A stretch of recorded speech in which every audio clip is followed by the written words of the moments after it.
got cases certainly going up. We've got a lot of cases of Omicron, but on the other hand, we can see the data about the relative mildness of Omicron. Les données les plus solides qui ont été publiées par les Anglais, il y aurait une baisse de 50 à 70% des hospitalisations.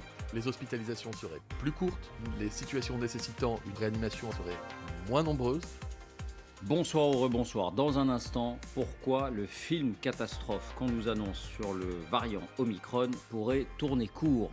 Ce sera un moment important parce que depuis le départ et surtout depuis quelques jours, ce que vous entendez sur le variant Omicron, partout dans les médias, chez beaucoup de médecins, c'est ça, c'est la catastrophe, le raz-de-marée, l'apocalypse, le mur, la falaise. Et quand on objecte que ce qui importe, ce sont les cas graves, c'est notre santé publique, les cas graves, les décès, et que pour l'instant, on ne voit rien, on nous a toujours dit, il faut attendre, il faut attendre. Alors, il fallait attendre 15 jours au départ, la mi-décembre, puis il fallait attendre Noël. Puis à Noël, on nous a dit, il faut attendre encore, il faut attendre la fin du mois. Nous sommes à la fin du mois, les données sont sur la table, nous avons ces données, elles sont claires, on va les examiner, on va en tirer toutes les conséquences et vous verrez que on sera très loin de ce climat de panique qui est entretenu, alors soit sciemment, parce que ça fait vendre du papier, on l'a souvent dit ici pour les médias, soit inconsciemment peut-être, par ceux qui préfèrent toujours annoncer le pire en espérant peut-être le meilleur, mais en tout cas on sera très loin de ce moment de panique et on en discutera avec autour de la table le professeur Enrique Casalino. Bonsoir Enrique, merci d'être avec nous. Bonsoir. Infectiologue, chef du département des urgences de l'hôpital Bichat. Vous n'avez pas trop les valises sous les yeux en ce moment? C'est tendu à l'hôpital et mon travail est de remonter le moral des équipes. Et vous y arrivez? Je suis admiratif, et je le partage avec vous, de l'investissement des équipes. L'hôpital, il tient parce que toutes les infirmières, tous les médecins font des heures supplémentaires, sont engagés, sont sur le pont, font leur travail. Et c'est admiratif. Il n'y a pas beaucoup de métiers qui auraient... Les journalistes, bien sûr. Les journalistes, je ne suis pas certain. Les journalistes, je ne suis pas certain. Mais il y a quelques autres métiers qu'on a vus pendant la première vague, notamment, qui ont montré aussi beaucoup d'engagement, beaucoup de volonté. J'ai le plaisir également d'accueillir Jean Quatremer. Bonsoir Jean. Bonsoir. Correspondant européen pour Libération à Bruxelles. Et vous êtes l'auteur de ce livre, je le signale, Il faut achever l'euro. Alors le verbe achever, vous l'avez compris, il y a une double signification. Il y a ceux qui veulent tuer l'euro, il y a ceux qui veulent l'approfondir, aller jusqu'au bout de ce qu'implique l'euro, et vous êtes plutôt de cela. Mais je signale ce livre parce que tout à l'heure, on va poser la question qui revient très souvent à l'occasion de ces 20 ans de l'euro, puis de la présidence française de l'Union après-demain. L'euro est-il responsable de la flambée des prix? Est-ce qu'on a perdu du pouvoir d'achat? Moi, c'est ce que je pensais. C'est ce que pensent beaucoup. 80% des Français le pensent. On verra point par point, je le disais tout à l'heure, ticket par ticket, si c'est la vérité, précisément. Autour de la table, j'ai le plaisir d'accueillir également Sophie Coignard. Bonsoir Sophie. Bonsoir David. Éditorialiste au Point, mais en vacances en ce moment. Je vois pas vos éditos, ça manque. Hein. Lundi prochain, ça recommence. Bon, la une du Point cette semaine. Les leçons de vie des centenaires. Oui, elle est en une du surmontées. Point. Elle est en une du Point. Oh là là. Ça commence fort. Ah, ça commence fort, là. Jean, il a sorti l'arme lourde. Pour surmonter les crises, les conseils de ceux qui en ont vu d'autres. C'est vrai que c'est toujours bien de relativiser les choses avec ceux qui ont connu des épreuves. Il y a quelques témoignages, notamment, qui sont très intéressants. Leur manuel d'optimisme. C'est toujours du point, du bien de professer l'optimisme. Et puis, j'ai le plaisir d'accueillir Rachel Bignaz. Bonsoir Rachel. Vous êtes journaliste et vous serez avec nous également toute cette soirée. Alors, juste avant cette grande opération vérité sur Omicron, d'examen des données, les faits, rien que les faits, je voulais vous faire découvrir ces scènes stupéfiantes. Et, pour tout dire, d'un autre âge. On entend parfois dire que l'épidémie nous met à genoux, que les restrictions nous asservissent, que nous vivons quasiment en dictature.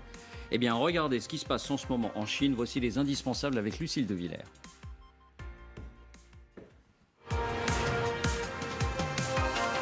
Bonsoir Lucille. Bonsoir David, bonsoir à tous. La Chine se barricade à nouveau. Oui, regardez, on est à Xi'an, au sud-est de Pékin. La ville ressemble aujourd'hui à une ville fantôme. Imaginez 13 millions d'habitants confinés depuis maintenant une semaine, totalement enfermés chez eux. Ils n'ont le droit de sortir que pour aller se faire tester ou bien pour aller faire des courses. Mais attention, pas tous les jours, non, à peine une fois tous les 3 jours, sinon tout le monde est calfeutré à la maison. Il ne faut pas oublier la baguette de pain. Il ne faut pas oublier la baguette de pain. Il ne faut pas oublier la baguette de pain, sinon on ne peut plus sortir. Et partout dans la ville, des hommes, comme vous le voyez ici, habillés en astronautes, désinfectent tout ce qu'ils peuvent. Pas un bruit dans les rues. En bref, David, on est quasiment revenu à la grande période de confinement de janvier 2020. Alors, tout cela pour 100 000, 200 000, 300 000 cas? Non. Alors, pour 10 000, 20 000, 30 000? Toujours pas, c'est à peine croyable pour seulement quelques centaines de cas recensés par jour, entre 200 et 400, quasiment tous relevés dans cette gigantesque agglomération de 13 millions d'habitants. Mais alors pourquoi ces mesures si drastiques? Eh bien parce que c'est la philosophie chinoise, celle de la stratégie zéro Covid, ultra restrictive, à laquelle le gouvernement est très attaché. Donc le moindre cas, et c'est le branle-bas de combat, d'autant plus que la Chine accueille début février les athlètes du monde entier pour les Jeux Olympiques d'hiver. Et Lucille, il y a d'autres images que vous teniez spécialement à nous montrer parce qu'elles sont sidérantes. Oui, ça se passe à Jingxi. Cette fois, on est près du Vietnam. 4 hommes menottés défilent dans la rue en combinaison intégrale. Ce sont ceux que vous voyez en blanc et ceux que vous voyez derrière eux en noir sont des policiers qui les escortent. Ils sont tout simplement présentés à la foule comme du bétail. Regardez maintenant ce détail qui fait toute la différence. Ces hommes cagoulés portent tous autour de leur cou leur portrait pour que tout le monde puisse bien les reconnaître. C'est une véritable humiliation poussée à l'extrême. Alors, pourquoi ont-ils commis un crime? Ont-ils commis un vol? Non, ils sont tout simplement suspectés d'avoir enfreint les sacro-saintes règles sanitaires en faisant entrer des personnes sur le territoire alors que les frontières sont pour l'instant fermées en raison du Covid. C'est en quelque sorte la punition par l'exemple. En Chine, tous les moyens sont bons donc pour freiner l'épidémie. Merci Lucille. Voilà, on ne va pas y passer des heures, mais ces images sont inouïes et je voulais simplement avoir votre commentaire, votre réaction. Jean, je vois que vous étiez assez... vous réagissiez. Oui, mais c'est parce qu'en réalité, la Chine a juste on est à quelques étapes. Regardez le déchaînement on actuel est à quelques étapes de la Chine. Nous, en France? Moi, j'en suis persuadé. Regardez la façon dont aujourd'hui, on est en train de montrer du doigt les non-vaccinés. Ce qui est largement stupide, puisque une partie des non-vaccinés... On ne les fait pas défiler dans la rue avec des pancartes autour du cou. On n'est pas encore là, mais on les rend responsables de la pandémie actuelle. Je veux dire, ce que vous voyez actuellement sur les réseaux sociaux, mais c'est monstrueux. On les montre du doigt. Et là, par exemple, quand vous entendez un ministre qui vous explique qu'on va sortir de la vie sociale, les gens qui ne sont pas vaccinés. Personne n'a dit ça comme ça.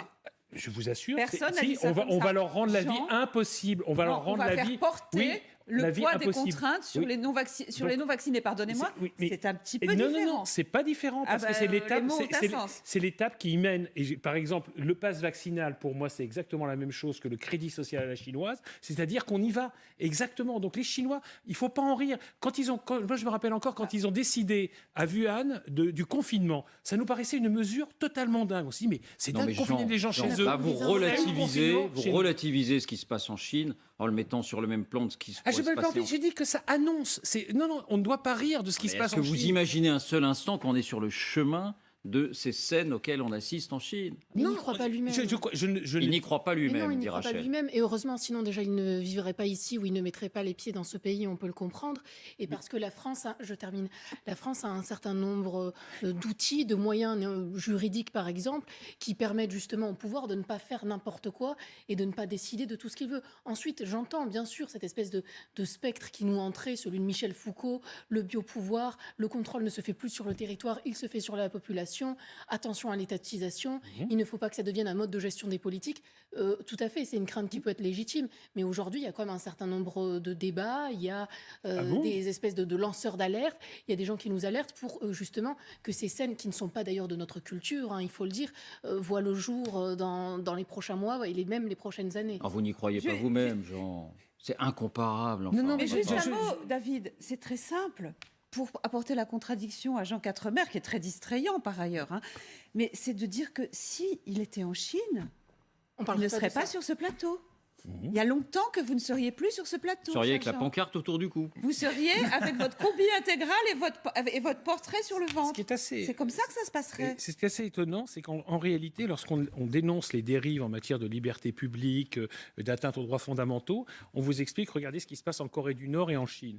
On vous aurait dit il y a 2 ans, qu'on pouvait confiner des gens chez eux pendant plusieurs mois, que l'on pourrait nous obliger à porter un masque dans la rue, que vous devriez montrer votre état de santé, donc prouver votre état de santé pour consommer un café, pour aller dans un restaurant, etc., etc., vous auriez dit non, Mais nous ne sommes pas en Chine. On n'aurait pas imaginé cette pandémie. Non, mais, Jean, oui, on n'a pas imaginé cette pandémie, mais les moyens que nous avons mis en œuvre pour lutter contre cette pandémie sont des moyens, effectivement, des moyens autoritaires, il faut le dire. Moi, je vais vous dire, je pense l'exact inverse de vous, c'est-à-dire au contraire, ça nous fait réaliser ce qu'est une dictature. On a ce mot-là à la bouche tellement facilement ici. Là, on comprend ce qu'est une dictature et on comprend le changement de nature, pas de degré, de nature qu'il y a entre la France ou un pays comme la Chine. Moi, je reste en profond désaccord parce que je pense que ce qui se passe, oui, mais je pense que ce qui se passe aujourd'hui, et notamment avec le pass sanitaire et le pass vaccinal, nous y mène tout droit. Et donc, je dis, à partir du moment où on rentre dans une société non plus de liberté, mais d'autorisation préalable, nous sommes en danger. Et la démocratie est en danger. Je le dis clairement. À partir de là, on peut considérer effectivement que je suis amusant, que je suis complotiste, que je suis ceci. Non, mais simplement, j'essaie. Non, pas moi, mais moi, je m'en fiche personnellement qu'on me dise ça. Ça m'est indifférent. Mais je vois bien la violence du débat, par exemple, quand par exemple, quelqu'un comme François-Xavier Bellamy, qui n'est pas un excité, qui ose dire dans le Figaro, dans une excellente tribune, attention, l'état de droit est en danger. Il faut voir, avec David Lisnard, ce débat, c'est tout à fait sain d'avoir ce débat et de considérer qu'éradiquer le risque ne doit pas être notre seul horizon et ne permet pas tout. Néanmoins, on n'est pas obligé d'avoir recours à ce genre de comparaisons qui peuvent paraître excessives, c'est-à-dire, regardez, demain, c'est la Chine. Maintenant, en effet, le fameux match liberté-sécurité, il est sain, c'est pas la première fois qu'on l'a, et il faut qu'on continue, exactement. Et le débat est naturel. Il faut qu'on continue à l'avoir, bien sûr. Enrique, je ne vais pas jouer la Vierge effarouchée, mais honnêtement, quand j'ai entendu le discours il y a 2 ou 3 jours, ils ont répété 3 ou 4 fois « nous allons faire payer » ou « nous allons mettre la pression sur le poids des contraintes sur les non-vaccinés », j'ai trouvé ces phrases au moins maladroites. Parce que je suis le premier à dire qu'il faut vacciner et qu'il faut y aller, qu'il faut pousser et qu'il faut mettre l'épaule et pousser, croyez-moi. De là à faire 3 ou 4 fois pendant un discours où l'objectif n'était pas ça, l'objectif était qu'est-ce que vous, État, vous allez faire pour garantir la sécurité des Français, dire que la sécurité des Français était en danger parce qu'il y avait quelques personnes qui ne s'étaient pas vaccinées, même si au fond, il peut y avoir un peu de vrai, Objection, mathématique, ça me paraissait choquant. Sophie. J'utilise le mot. Objection, votre honneur. Vous oubliez, me semble-t-il, une petite étape. C'est que, comme médecin hospitalier, vous êtes le premier à savoir que le juge de paix, ce sont les entrées en réanimation. Donc, le driver du gouvernement, depuis le discours d'Emmanuel Macron du 12 juillet, c'est de dire, eh bien, effectivement, on va faire peser plus de contraintes sur les non-vaccinés que sur les vaccinés. Pourquoi Et si je dis une bêtise en termes hospitaliers, vous m'arrêtez tout de suite. Pourquoi? Mais si, je vous en prie, je vous en supplie. C'est mon côté galant sud-américain. Car, effectivement, on observe bien que la proportion de gens qui entrent en réanimation est beaucoup plus importante chez les non-vaccinés que chez les vaccinés. Je crois qu'ils ne contestent pas le fond. Ils contestent la forme. Ils contestent la forme. Sauf qu'au bout d'un moment, vous dites, on attend que l'État nous dise ce qu'il va faire pour notre sécurité. Là, ce n'est pas pour notre sécurité, c'est pour nos libertés. C'était ça qui nous importait. C'est-à-dire, en gros, jusqu'où on va restreindre nos libertés. Bon. Et le débat, c'est de savoir quand même, me semble-t-il, jusqu'où des gens qui ont été vaccinés 3 fois sont prêts à voir leur liberté. On n'était pas parti pour un débat sur le pass vaccinal.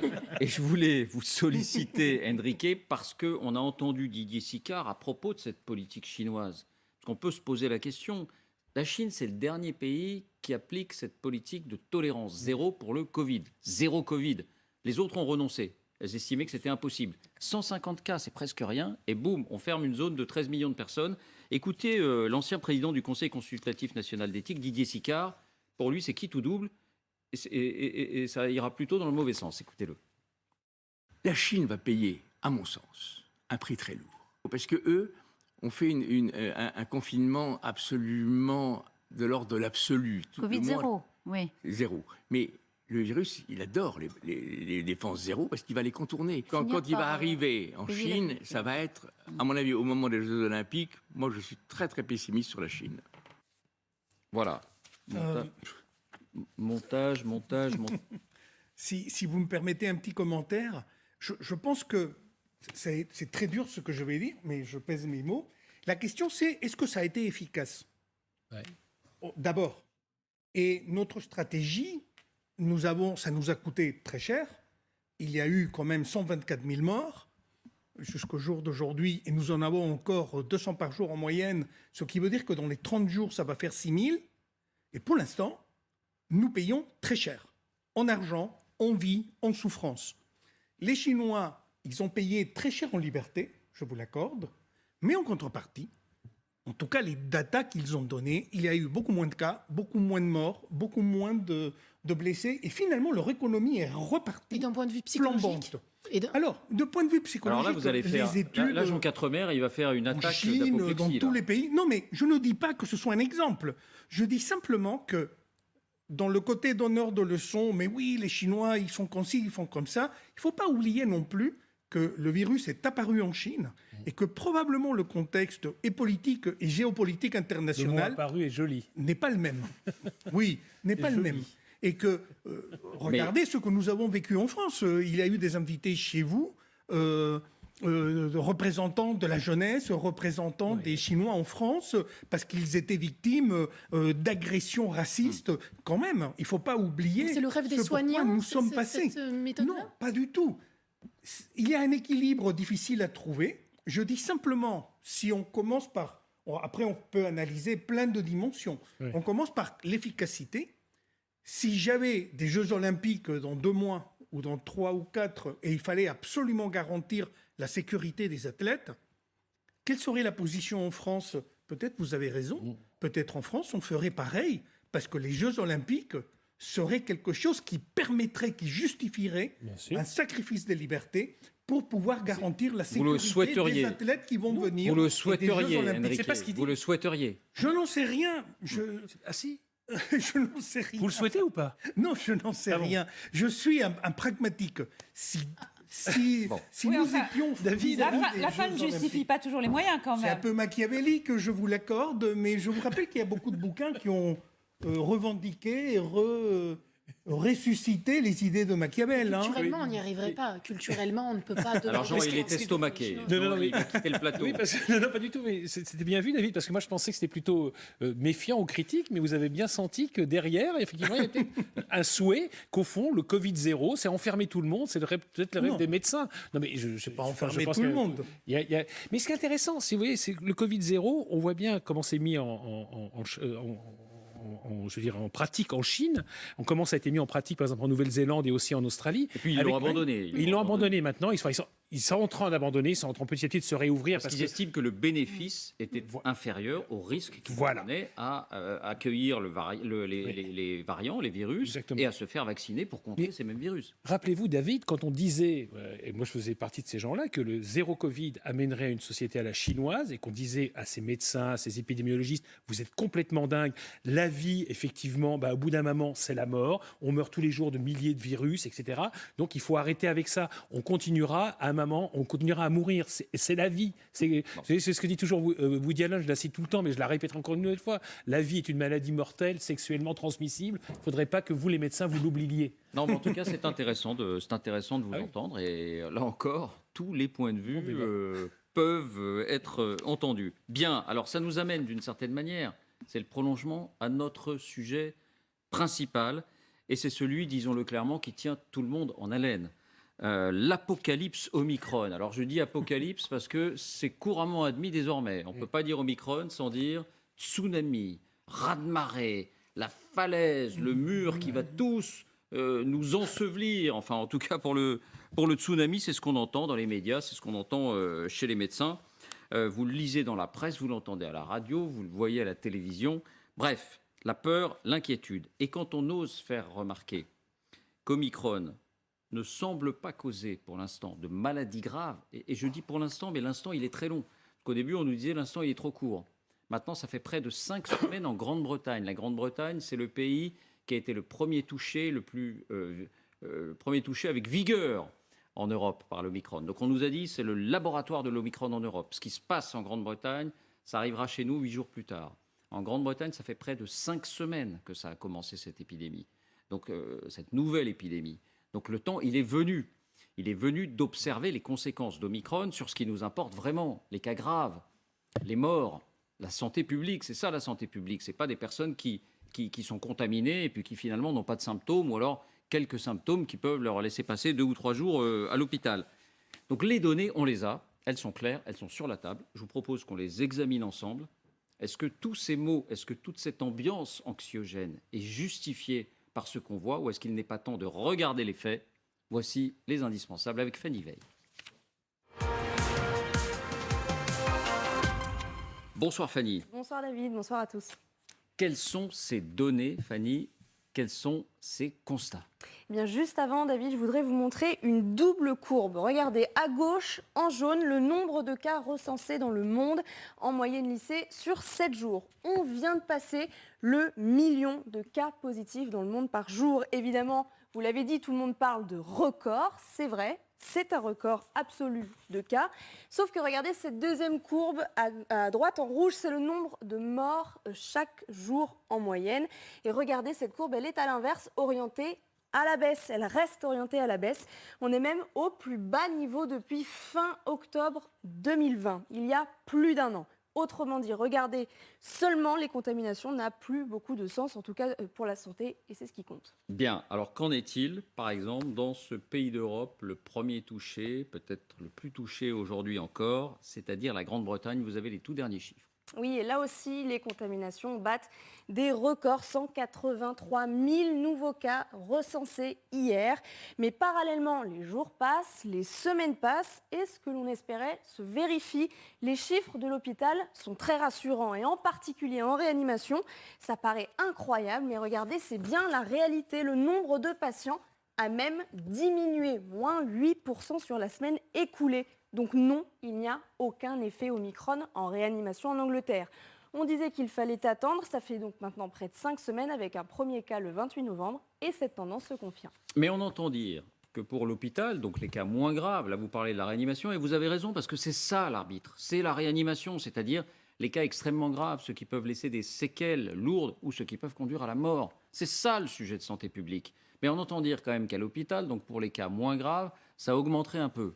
Oui, et c'est la vérité, David, plus 27% sur une semaine, avec plus de 10 400 patients actuellement hospitalisés. Mais premièrement, c'est sans commune mesure avec les vagues précédentes. À titre de comparaison, lors de la vague Alpha en janvier dernier, il y avait 34 000 patients à l'hôpital. Deuxièmement, ces chiffres sont en fait un peu gonflés parce qu'on considère qu'un patient est hospitalisé pour Covid s'il est testé positif à son arrivée. Or, regardez ce qu'explique Chris Hobson, c'est un haut cadre des hôpitaux anglais. Beaucoup de malades qui vont à l'hôpital ont le Covid, mais n'y sont pas à cause du Covid. Nous avons pas mal de gens qui, par exemple, sont tombés de vélo et se sont cassés un bras, mais à leur arrivée, ils font un test Covid qui se révèle positif. Troisièmement, ces hospitalisations pour Omicron n'ont plus rien à voir avec celles qu'on voyait pour Delta ou encore Alpha. Elles sont moins longues, elles sont moins graves.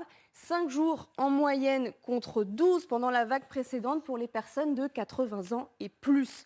Bref, c'est le critère de la réanimation qu'il faut observer et on l'a vu, on l'a dit, il n'y a pas d'effet Omicron.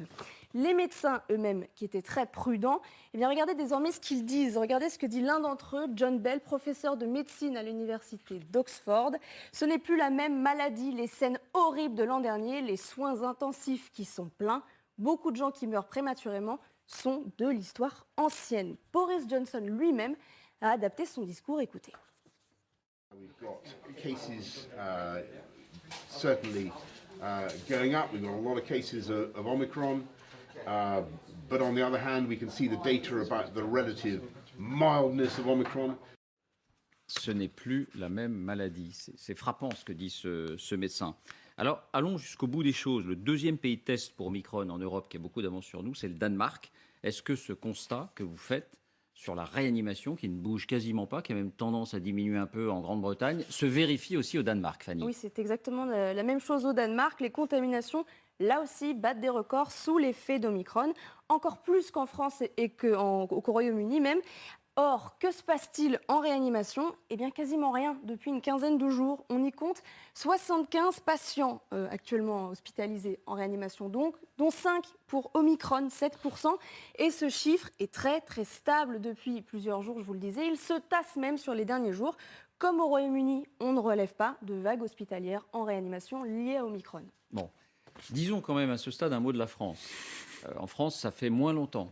Et ça fait quasiment 4 semaines que cette épidémie Omicron a pris de l'ampleur.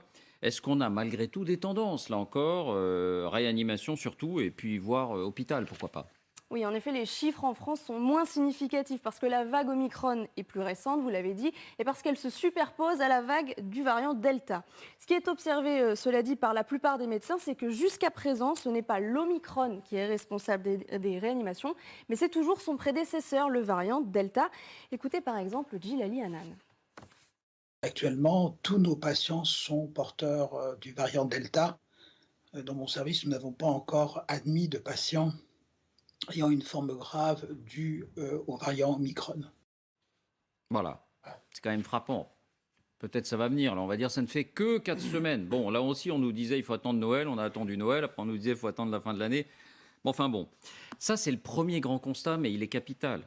Ça ne bouge quasiment pas en réanimation en Grande-Bretagne et au Danemark. Mais il y a un deuxième constat, et là aussi étrangement passé sous silence. Je ne dis pas que c'est la vérité absolue, mais au moins on pourrait faire état de cela. Faire état publiquement. On entend très peu de médecins qui en parlent. Le deuxième constat, c'est que cette vague de contamination d'Omicron est déjà en recul. Elle est déjà en recul dans nombre de pays qu'elle a traversés, Fanny. Et oui, alors on a beaucoup parlé de l'Afrique du Sud où elle n'aura duré que 4 à 5 semaines. Regardez, depuis le 17 décembre, date du pic, le nombre de contaminations a été divisé par 2. Mais contrairement à ce qu'on imagine, la plupart des pays européens connaissent un reflux de l'épidémie eux aussi. Alors Omicron ou pas Omicron, c'est le cas par exemple de l'Allemagne, des Pays-Bas, de la Belgique, la Pologne, l'Autriche. Tous ces pays sont en vert, ça veut dire que les cas reculent. Bref, on peut imaginer que cette vague, je parle bien sûr d'une vague de contamination, que cette vague soit donc intense, mais relativement brève. Voilà, on s'imagine une vague qui embrase l'Europe comme ça. Quand on regarde, on se rend compte qu'il y a 5 ou 6 pays où ça monte, et chez les autres, alors soit elle n'est pas arrivée, mais on nous dit que c'est ultra contagieux, donc on ne comprend pas très bien, ils ont des aéroports internationaux aussi, ces pays, soit elle est déjà en baisse. Merci beaucoup Fanny, voilà ces données qui sont sur la table. Je me tourne vers vous, professeur Casalino. Je m'en doutais. Voilà. On a quand même ce recul de quasiment 5 semaines maintenant. Et je le répète, on nous disait il faut attendre 15 jours, puis il faut attendre 3 semaines, puis il faut attendre Noël, puis il faut attendre la fin de l'année. Toujours pas de mouvement en réanimation. Est-ce qu'il n'est pas temps de cesser d'entretenir la panique et l'anxiété sur cet Omicron? Alors, le problème, c'est que ce n'est pas Omicron le problème. Ah non, mais là, on parle d'Omicron. Non, mais parce que c'est ça qui entretient la panique. Dans les hôpitaux, je sais que c'est Delta le problème. S'il fallait aujourd'hui prendre des mesures plus contraignantes pour contrôler l'épidémie, ce serait pour contrôler la circulation de Delta, qui est le virus qui nous met en difficulté aujourd'hui. Ce sont les patients Delta qui vont en réanimation et la menace de Delta reste encore. Le nombre de cas Delta augmente encore en France. D'accord. Mettons Delta de Premier élément. Mais pour Omicron. dire que si aujourd'hui on devait prendre quelque chose, la question Omicron va se poser dans les semaines à venir, au moment qu'effectivement il arrivera à mettre un coup de coude à Delta et il prendra la majorité. C'est le cas en Grande-Bretagne. Oui, mais en Grande-Bretagne, c'est le cas au Danemark. Je vais revenir sur la Grande-Bretagne. Déjà en France, c'est ça le premier problème, c'est que on est parti d'un pari trop rapide, d'un paradigme qui s'est avéré faux. En quelques jours, Omicron aura pris sur Delta et nous n'aurons plus qu'Omicron. Omicron, aujourd'hui, ce n'est pas vrai. Nous avons toujours Delta. Donc nous devons toujours garder le chip de comment on réagit vis-à-vis de Delta. Delta, ça fait de la réanimation, c'est indéniable. Deuxième élément, il est vrai que les données qu'on présente sur l'Europe, et Fanny a fait un excellent résumé comme toujours, montrent que Omicron est moins grave. Il n'y a pas d'impact sur les réanimations, mais il y a une donnée qui vient des États-Unis qui est essentielle à New York et en Californie. L'élément déterminant, c'est d'avoir été vacciné. Pas de vaccin, le risque est colossal de terminer en réa avec Omicron. Vacciné 2 doses, le risque diminue. Et vacciné 3 doses, c'est-à-dire avec le booster, le risque est encore plus faible de terminer en réanimation. L'élément déterminant semble être la vaccination. Parfait. pas le virus percé. Les on voit une Britanniques... différence entre Delta et Omicron. Mais bien sûr, Donc, mais il y a une réduction, mais une grosse partie de cette réduction de la sévérité d'Omicron serait liée dans ces données américaines qui nécessitent une meilleure évaluation, etc., à la vaccination. Mais juste un mot, Enrique. On n'est pas en train de dire qu'intrinsèquement, Omicron Bien est sûr. beaucoup moins dangereux. Mais en tout cas, que ce soit Omicron, que ce soit l'effet de la vaccination face à Omicron, ça ne produit pas de cas graves, de cas très très graves, et de réanimation et de décès pour l'instant. Mais bien sûr. Et ça fait 5 semaines maintenant en Grande-Bretagne ou au Danemark. Voilà. Et troisième c'est quand élément, même capital. troisième élément que je dois quand même donner, c'est que bien sûr, Londres et les villes en Grande-Bretagne, ils disent nous ne sommes pas en train de boire la tasse dans les réa. Non, excusez-moi. Lorsque 50-60% de vos lits de réanimation sont occupés par autre chose que les patients habituels, il y a eu un sacrifice.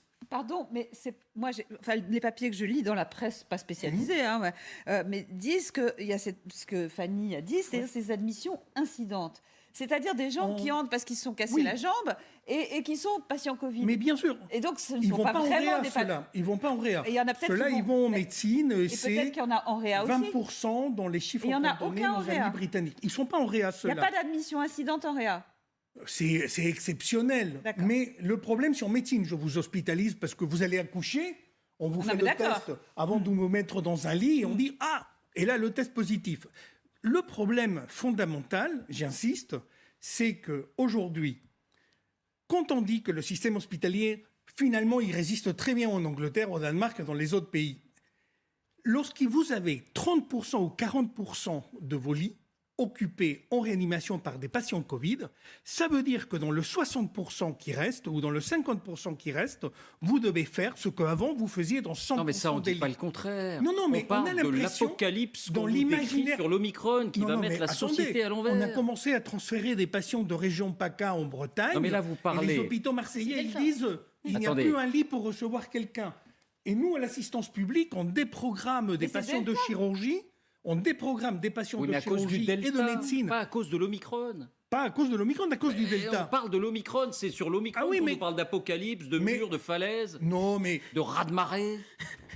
oh, Non, je mais ne vais pas Enrique. critiquer mes amis journalistes. Ah, mais Euh, si, critiquez-les, parce que nous, on les critique. on a fait... Mais ils se fondent aussi sur les médecins. Pardon Non, mais- de me mettre... mais je suis prendre d'accord. ça de façon un peu vigoureuse, mais John Bell, professeur de médecine, Fanny en parlait, les scènes horribles de l'an dernier, les soins intensifs qui sont pleins, beaucoup de gens qui meurent prématurément, sont de l'histoire ancienne. Omicron ne produit Non, mais là, pas ça. par contre, excusez-moi, je John ne Bell, connais c'est quand pas même ce pas- cher collègue, mais je ne peux pas être d'accord. Omicron n'est pas le dernier variant. N'est pas le dernier Non, mais variant. on ne sait pas si c'est Ok le dernier. Et laisser le virus circuler comme ça impunément, c'est pas Monsieur Boris Johnson qui va me rassurer. Je vous rappelle On qu'on parle lui de doit, John Bell, Enrique. on doit le remercier de nous avoir imposé un variant qui nous a mis sur le tapis. Donc, il devrait avoir pris sa leçon. Il devrait avoir appris sa leçon Enrique, j'ai et l'impression comprendre que- qu'on ne peut pas laisser circuler les virus comme ça. Quand il y a des bonnes nouvelles, vous n'arrivez pas Si. à en prendre Mais acte. mon rôle est de voir la bonne nouvelle et mon rôle est aussi de garantir à chaque Français, à chaque patient qui va se présenter dans mes services d'urgence, dans les réanimations dont j'ai la responsabilité, dans les services de gériatrie dont j'ai la si ça ne responsabilité, provoque pas à de chaque Français qu'on réanimation. va pouvoir les prendre en charge correctement et pour chaque patient qu'il soit Covid ou pas. C'est ça mon devoir. Oui, mais C'est ça le mon sort d'un devoir. pays tout entier ne peut pas dépendre de ça non plus. Non, ah Surtout non. quand ça ne concerne pas Omicron. Et Mais- pourquoi avoir ce discours catastrophiste sur Omicron alors Non, que mais c'est pas un ça discours n'emmène pas catastrophique. des gens en réanimation après 5 Omicron, semaines? Aujourd'hui, je partage avec vous, Ah. aujourd'hui, C'est Omicron important. n'est pas le problème. Ah ben voilà. Aujourd'hui, le problème, ça reste encore le Delta. Et Omicron est un danger dans les semaines qui viennent. On verra ce que ça donne. Voilà, on verra. Mais C'est- deuxièmement, Vous allez nous dire c'est trop tôt. mais C'était deuxièmement, trop tôt le 20 décembre, c'était trop tôt je le 25 dois décembre, c'est trop tôt le 30 garantir décembre. que si un patient a un accident de la route, mon hôpital, le système français va pouvoir le prendre en charge.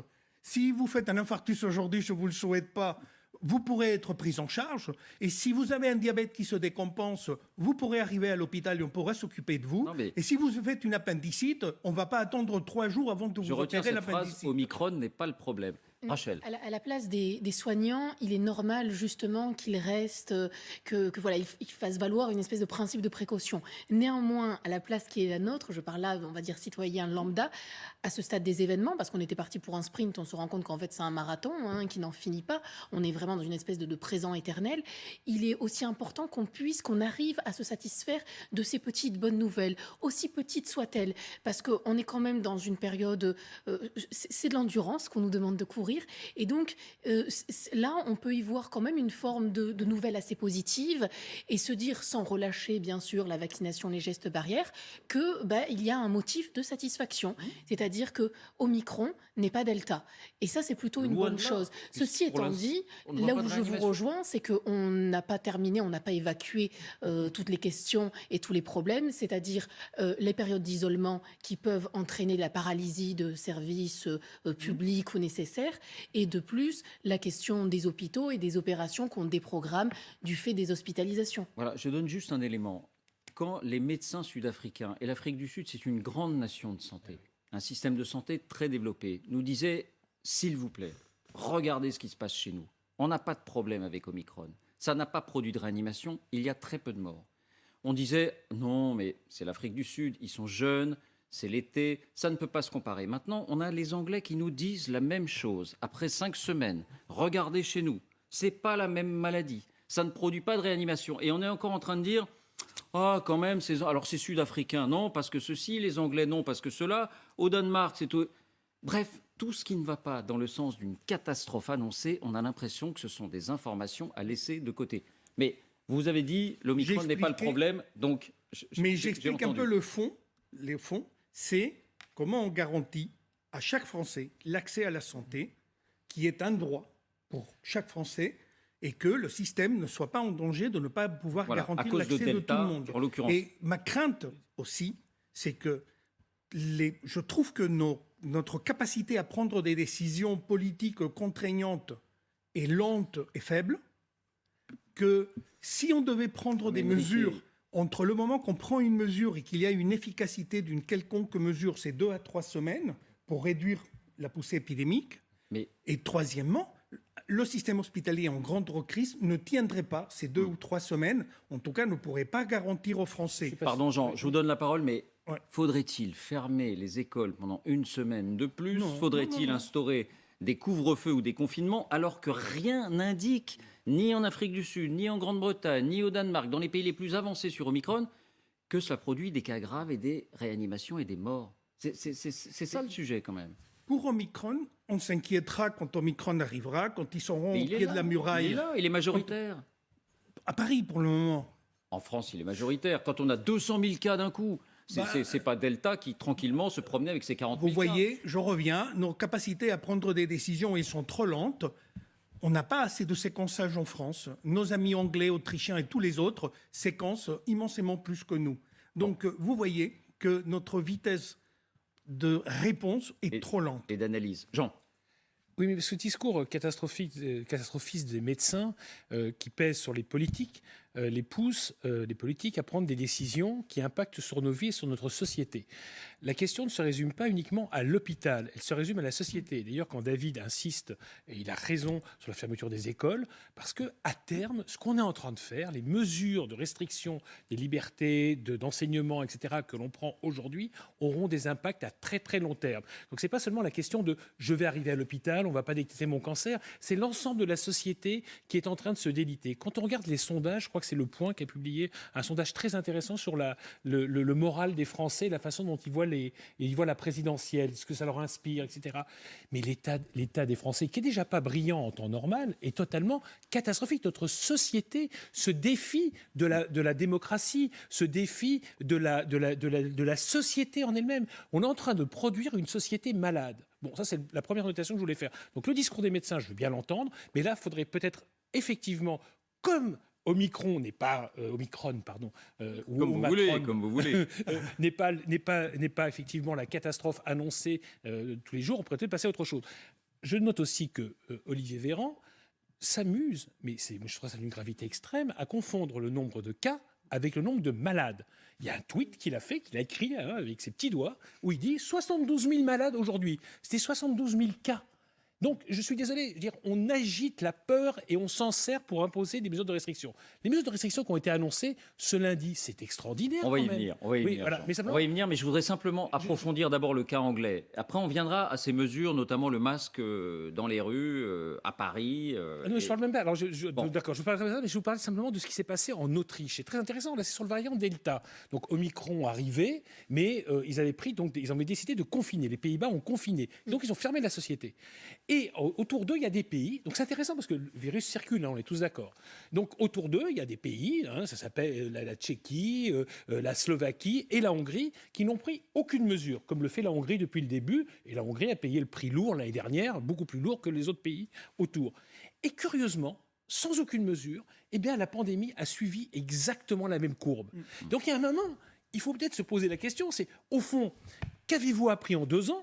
À part nous dire c'est le tocsin, c'est la catastrophe, manifestement vous ne savez pas quelle est la prévision, capable de prévoir exactement la courbe. Il n'y a pas des évolutions naturelles. Oui, mais Martin Blachier, quand il nous disait sur ce plateau à plusieurs reprises, et maintenant il se fait conchier sur la place, par tous les alarmistes et les panicologues, il expliquait ce qui allait se passer. Il disait mais ça va monter et comme toute une épidémie, ça va retomber. Et c'est ce qui est en train de se passer. Alors, c'est ce qui se passe dans toutes les épidémies. Voilà. On n'a pas besoin d'avoir fait 20 années de médecine.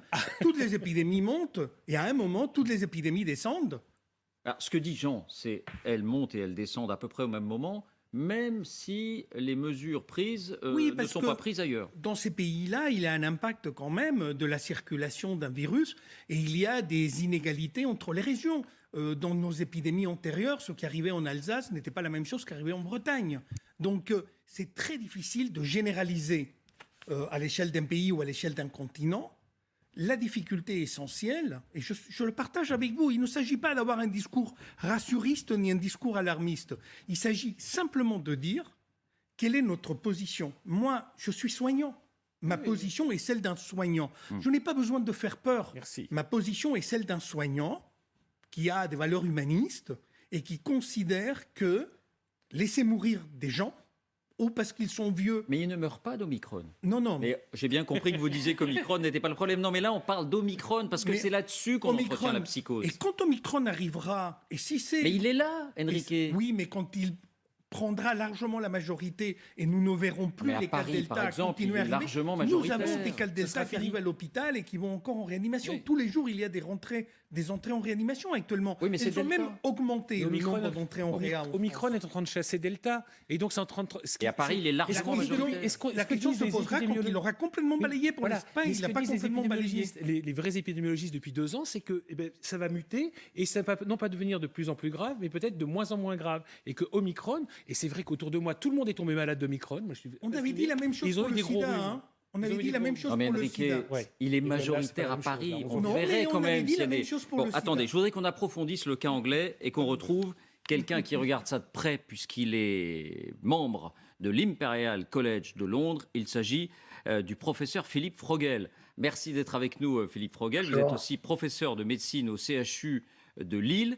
Donc ma question est directe. Est-ce que ce qui se passe en Grande-Bretagne, avec maintenant un certain recul quand même, puisque ça fait presque 5 semaines, vous rassure d'une certaine manière, vous qui, dès le départ, aviez l'intuition que ce variant Omicron n'allait pas du tout avoir le même impact en termes de forme grave ou de décès que, par exemple, le Delta? Moi, je suis d'accord d'abord avec mon collègue et ami John Bell d'Oxford. Il a tout à fait raison. C'est simplement l'observation des faits que ce qui se passe en Angleterre n'a rien à voir avec les horreurs de l'année dernière. Et donc, effectivement, les Anglais qui ont 3 semaines d'avance sur nous ont beaucoup de cas Omicron. Et ça, on en est sûr là-bas, parce que là, ils séquencent, ce qui est la différence avec la France, dont on le sait véritablement. Et les hôpitaux se remplissent très lentement, voire pas du tout, plus à Londres qu'ailleurs, parce qu'il y a beaucoup de gens qui ne sont pas vaccinés du tout. Et donc, la maladie n'est pas la même, ce qui n'est peut-être pas lié uniquement au Omicron, mais au fait que les gens soient très vaccinés en Angleterre. Et 99% des gens de plus de 50 ans sont vaccinés, c'est quand même énorme, et une grosse majorité à la 3e dose. Donc, la maladie n'est pas la même, mais c'est peut-être pas lié qu'à Omicron, ça peut être lié aussi au fait que les personnes sont mieux protégées. Donc, Là-bas, c'est incontestable, la situation n'est pas dramatique. Chez nous, en réanimation, c'est surtout des gens qui ont Delta, ça a été montré, notamment dans le sud de la France, très clairement. À Paris, c'est surtout les jeunes qui ont été contaminés, qui sont moins malades. La vraie question aujourd'hui, c'est la question du principe de précaution. Donc moi, je ne suis pas paniqué. Je dis simplement qu'il faut faire attention à ne pas le passer aux gens âgés, aux gens vulnérables, parce qu'on ne sait pas ce qui va se passer en France là-dessus, surtout si ces gens n'ont pas eu la 3e dose. Mais donc, il faut... C'est tout. Professeur Frogel, en Grande-Bretagne, vous l'avez dit, il y a 3 semaines d'avance sur nous, mais même en France, où ça fait quand même 4 semaines que ce variant est présent, comment imaginer qu'avec cette quantité de contamination chez les jeunes, les plus âgés n'aient pas été infectés eux aussi? Est-ce qu'on pourrait imaginer qu'il y a toujours une séparation étanche?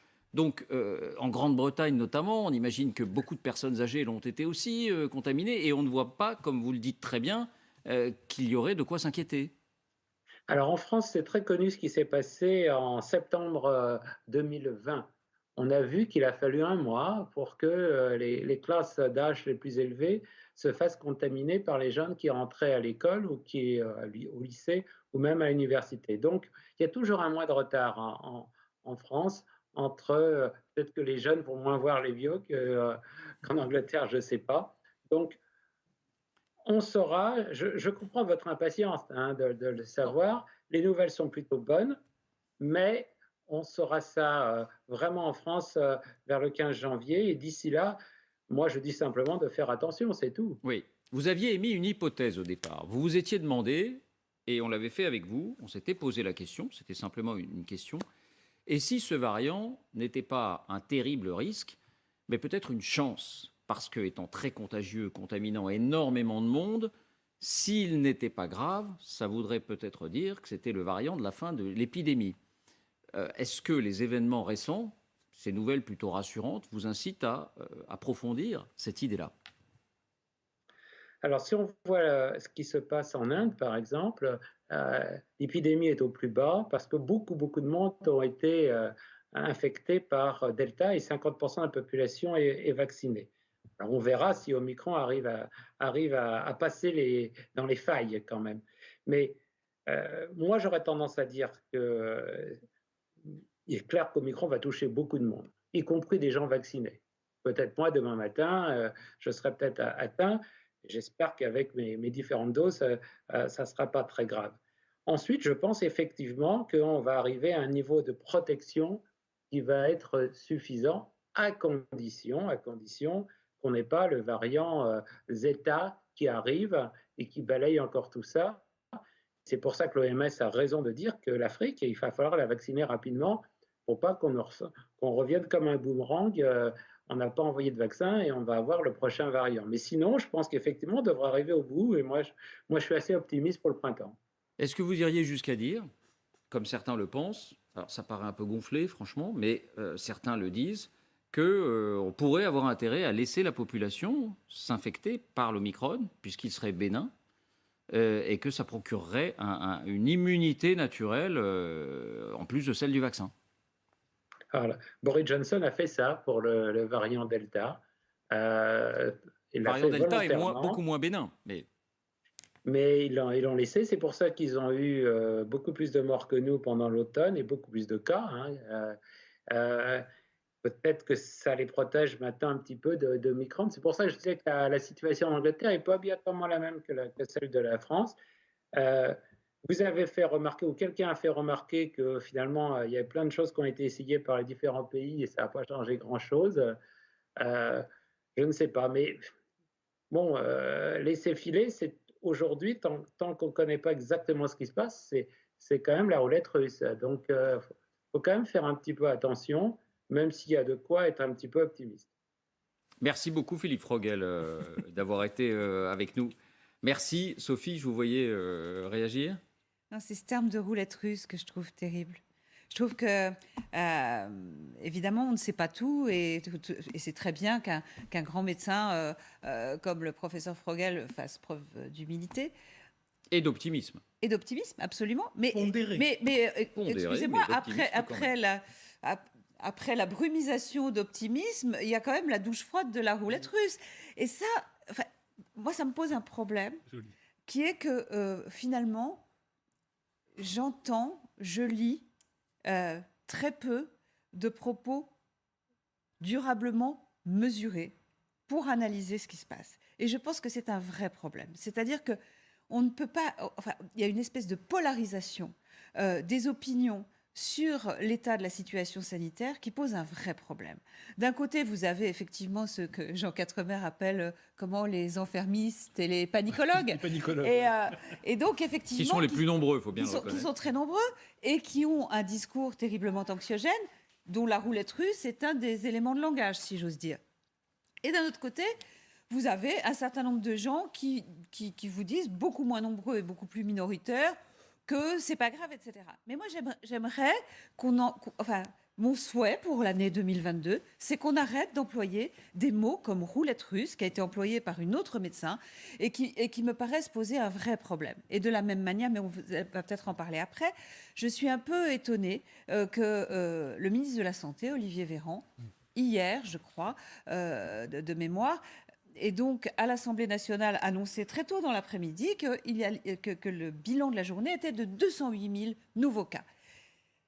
Alors c'était pour justifier la vaccination, très bien, mais 208 000 nouveaux cas, comment le ministre de la Santé peut vraiment aujourd'hui, alors que je trouve qu'il y a eu des mesures raisonnables et proportionnées qui ont été annoncées par lui-même et le Premier ministre la semaine dernière, continuer à asséner des chiffres comme 208 000 nouveaux cas, et puis peut-être demain 300 000. Et puis qui nourrissent l'anxiété. Qui nourrissent l'anxiété et qui font tourner le barillet de la roulette russe dans l'esprit des gens. Alors que les contaminations, ça n'est plus l'indicateur qu'il faut regarder. Problème d'employer des mots comme roulette russe. Bon, on dit un mot. Est-ce que vous voulez dire un mot sur les mesures qui ont été décidées Alors, on va écouter Jean-Baptiste Lemoyne, qui est ministre délégué chargé du tourisme et qui fait un peu office en ce moment de porte-parole du gouvernement. Le préfet de Paris décide que le masque sera désormais porté en extérieur. Soyons honnêtes, on n'est pas en train de dire chacun, dès qu'il sort de chez soi, doit porter le masque, comme c'était le cas au moment du premier confinement. On voit bien l'esprit de cette mesure, éviter que les rassemblements du Nouvel An ne donnent lieu à des embrassades. C'est quand même ça l'esprit. Je veux dire, il y a la lettre et puis il y a l'esprit. Mais enfin bon, cette mesure est décidée, ainsi qu'un couvre-feu à partir de 2h du matin. Ça vous fait bondir, vous, Jean? Mais c'est complètement... Le pouvoir ou le médecin nous prennent pour des abrutis. Si au bout de 2 ans, les Français n'ont pas compris qu'il y avait un truc qui s'appelait le Covid, qu'on était en pandémie et qu'il fallait éviter de se cracher au visage le soir du 31, alors effectivement, je crois que la France devrait s'éteindre, devrait disparaître de la surface de la planète. Donc je pense qu'on a compris et qu'il faudrait arrêter de nous prendre pour des imbéciles. Attendez, on écoute Jean-Baptiste Lemoyne, voilà. Et puis vous réagissez. C'est utile dans les endroits à l'extérieur où souvent il y a beaucoup de passages, où on peut se retrouver parfois en grande proximité, en attendant un transport public, etc. Et donc c'est pour ça que le masque est réactivé dans certaines zones. L'idée, c'est de pouvoir mieux se protéger quand, encore une fois, il y a parfois de la promiscuité ou beaucoup de brassage. Montage mais il ment, puisque le préfet de police a pris la décision d'introduire le masque dans toutes les zones. Mais il y a la lettre et il y a l'esprit. Oui, il ne faut pas y avoir un policier. Mais comment est-ce que vous pouvez dire qu'il y a la lettre et l'esprit? On parle de loi et vous risquez une amende de 135 €. Si le policier, dans une rue déserte, à 2h du matin, vous voit sans masque, et il se dit, tiens, celui-là, je vais l'aligner, il vous met 135 €. Il ne le fera pas. Mais vous en avez... Non, mais David, la loi, justement, elle doit être certaine. Si vous êtes en infraction, vous n'êtes pas en infraction. Là, on dit, il va être malin. Mais moi, je suis désolé, je n'ai pas confiance dans ce cas-là dans la police. Et vous non plus, Rachel? On espère une certaine intelligence de l'application de la norme, du bon respect de cette norme. Néanmoins, on l'a vu lors du premier confinement, qu'il y a parfois des excès de zèle, disons. Donc là, en effet, on assiste à des mesures qui sont là pour les politiques qui veulent montrer qu'ils sont dans l'action, qu'ils font quelque chose, qui relèvent un peu plus du bricolage. Néanmoins, elles sont bien moins contraignantes que les règles mises en place par nos pays voisins. Ça, il faut quand même le souligner. Ensuite, par exemple, les Pays-Bas, la Belgique. Alors, Belgique, parce que moi j'y vis, alors on peut en parler de Belgique. Non, alors on ne va pas ouvrir, parce que je pense qu'on n'a pas le temps, mais je pensais par exemple au monde de la culture et du spectacle. Ah ben ça y est, le Conseil d'État vient d'annuler. Ils sont revenus justement. dessus. Le Conseil d'État a annulé. Parce qu'on a une justice qui fonctionne en Belgique. Pendant un certain nombre de semaines, ça a été compliqué. On me parle des Pays-Bas également. L'Autriche, genre. Oui, Autriche, Pays-Bas, c'est les deux pays. Ensuite, ce qu'il va falloir de toute façon comprendre et accepter, c'est qu'il va falloir en fait vivre avec ce virus d'une manière ou d'une autre, ne pas être dans cet état de crise perpétuelle, parce que le propre d'une crise, c'est qu'elle s'arrête à un moment. Et également, et je finirai là-dessus, c'est la question de la vaccination à l'échelle mondiale. Aujourd'hui, environ 5% de la population en Afrique est vaccinée, ce qui promet éventuellement d'autres variants. Oui, on ne va pas ouvrir ce débat. On l'a eu souvent ici, mais écoutez, imposer aux pays africains la vaccination contre une maladie qu'ils connaissent très peu pour la majorité des pays, ils ont d'autres priorités de santé publique. Et pour l'essentiel, ils ne souhaitent pas se faire vacciner, même au Sénégal. Allez au Sénégal et vous verrez, les vaccins restent sur les bras. Je ne dis pas l'inverse. Il ne manque pas de vaccins, il manque de motivation pour vacciner parce qu'il y a bien d'autres sujets. Et nous, les Occidentaux, on va dire, parce qu'on n'a pas envie que vous nous fabriquiez des variants, on va vous obliger à vacciner contre cette maladie qui ne sévit pas chez vous.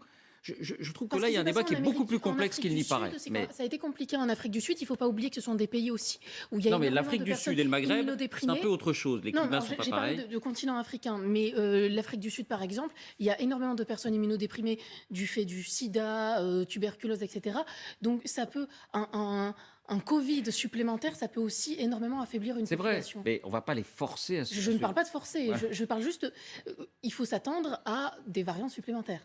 Oui, pour l'instant, à part les deux extrémités de l'Afrique, qui encore une fois connaissent des climats très différents, l'Afrique du Sud et le Maghreb, des variants, on n'a pas vu des variants qui venaient du centre de l'Afrique, qui venaient de l'Afrique subsaharienne, qui venaient de toutes ces zones d'Afrique, et d'ailleurs qui connaissent très très peu de cas. Et regardez les cas dans le monde, aujourd'hui c'est 80% l'Europe et l'Amérique du Nord.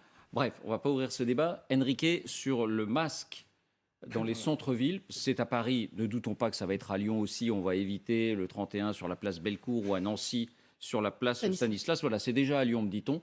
Vous approuvez ? Moi, je pense que ce qui est important, c'est qu'il y ait des mesures pour qu'on contrôle quand même la circulation virale. C'est pas anodin de laisser circuler un virus. Qui a fait ça ? Excusez-moi, c'est Trump, c'est Bolsonaro et c'est Monsieur Boris Johnson. Johnson. Excusez-moi, on a payé très cher dans ces trois pays cette insuffisance intellectuelle. Et je terminerai. Un autre point, c'est que le discours ces derniers mois du gouvernement a été « Ah, c'est génial, on peut enlever le masque, et alléluia ». On a transformé le masque en l'ennemi. L'ennemi reste le virus. Le masque est un outil. Mais dans la rue, alors c'est 10% de contamination, moi, probablement, les fenêtres l'extérieur. Mais quand je sors dehors, là, je dois porter le masque parce que l'air de l'extérieur est dangereux. Mais non, mais attendez, vous nous prenez pour des abrutis ou quoi ? Je suis d'accord. C'est fatigant. Non, mais gentiment. Mais ce qu'il faut, c'est d'avoir une cohérence globale et d'avoir une proportionnalité entre une contrainte qui est efficace et où qu'on est capable d'expliquer qu'elle est modérément efficace, mais que dans le contexte, elle est justifiée. Aujourd'hui, il est évident que si on dit, avec le masque, on va contrôler la circulation de Delta et on va contrôler la circulation d'Omicron, la réponse est non. Voilà, OK. merci. La réponse est non. Merci. Parce que si on voulait contrôler et passer de 200 000 à 10 000, il faudrait confiner. Mais si on allait faire le 31 décembre une danse de la pluie, le problème, c'est que nous avons des personnes qui se présentent devant nous et qui nous disent sans conviction, on va porter le masque. Nous savons tous que ça ne va pas suffire. C'est comme essayer de freiner une voiture qui roule à 300 km/h avec le frein à main. Bien sûr que ça ne marchera pas. Donc, il est évident qu'il faut avoir quand même une cohérence et une proportionnalité. Ça peut faire partie de la savoir panoplie. quel est exactement l'objectif qu'on veut atteindre. On veut arrêter la circulation virale. C'était l'objectif de la première vague. Réduire la circulation virale à 10 000 cas par mois, c'était l'objectif de la deuxième, troisième et quatrième. Bon. Maintenant, quel est l'objectif ? On ne va pas revenir là-dessus, mais si Omicron ne suscite pas de forme grave, susceptible d'aller en réanimation et de décès, la circulation virale n'est plus forcément un problème, confère ce que disait Philippe Proguel, mais on ne va pas rouvrir ce débat. Merci beaucoup, Enrique, merci d'avoir été avec nous. C'est Marc Toiti qui nous rejoint.